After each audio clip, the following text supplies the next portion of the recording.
शनिवार को फुकुशिमा में डाइची प्लांट के रिएक्टर नंबर 1 में धमाका हुआ। सोमवार को रिएक्टर नंबर 3 में धमाका हुआ और अब रिएक्टर नंबर 2 में भी हो गया है धमाका।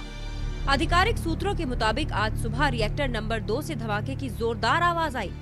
डाइची प्लांट में 6 रिएक्टर हैं, जिनमें से 3 में धमाका हो चुका है, यानी रेडिएशन का खतरा कम होने की बजाय बढ़ता ही जा रहा है। तीनों ही रिएक्टर कूलिंग सिस्टम खराब होने की वजह से धमाके का शिकार हुए हैं। लेकिन सवाल ये कि धमाके पर धमाके आखिर क्यों हो रहे हैं? बिजली बनाने के लिए पानी से भरे रिएक्टर कोर के टैंक में डूबे यूरेनियम जैसे रेडियो एक्टिव पदार्थ की फ्यूल असेंबली में चेन रिएक्शन करवाया जाता है। चेन रिएक्शन से यूरेनियम की फ्यूल असेंबली गर्म होने लगती है और पानी भाप में बदलने लगता है। इस भाप से टरबाइन चलाई जाती है, जिससे जनरेटर में बिजली बनती है। फुकुशिमा पावर प्लांट के रिएक्टर नंबर 3 में भाप को ले जाने वाला पाइप क्षतिग्रस्त हो गया था, जिससे भाप का दबाव लगातार बढ़ता जा रहा था। हालात तब और भी बदतर हो गए जब रिएक्टर को ठंडा रखने वाला कूलेंट भी खराब हो गया। रिएक्टर की भाप का तापमान और दबाव लगातार बढ़ता जा रहा था और देखते ही देखते धमाके के साथ रिएक्टर नंबर 3 की छत उड़ गई।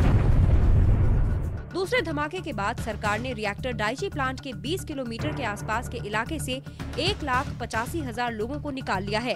20 किलोमीटर के बाहर रहने वाले लोगों को घरों में ही भीतर रहने को कहा गया है। यही नहीं, सरकार ने फुकुशिमा के दूसरे प्लांट यानी डाइनी प्लांट के 10 किलोमीटर के आसपास के इलाके को भी खाली करवाना शुरू कर दिया है। क्या है खतरा? फुकुशिमा के रिएक्टर 3 में प्लूटोनियम ऑक्साइड और यूरेनियम ऑक्साइड का इस्तेमाल होता है।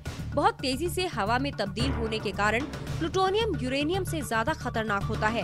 अगर यहाँ मेल्ट डाउन हुआ तो नतीजे ज्यादा गंभीर होंगे। ज्यादा गर्मी व दबाव बढ़ा तो पूरा रिएक्टर कोर ही धमाके से उड़ सकता है और अगर ऐसा हुआ तो रूस के यूक्रेन में 1986 में हुए चेरनोबिल परमाणु रिएक्टर के फटने जैसे हालात पैदा हो सकते हैं। क्या है खौफ? अगर रिएक्टर पूरी तरह पिघल गया या नष्ट हो गया तो इससे यूरेनियम और दूसरे रेडियोएक्टिव पदार्थ वायुमंडल में फैल जाएंगे, जिससे खतरनाक बीमारियां फैलेंगी। सबसे खौफनाक पहलू तो ये है कि इस रेडिएशन का असर जापान ही नहीं बल्कि जापान से बाहर भी कहर बरपा सकता है।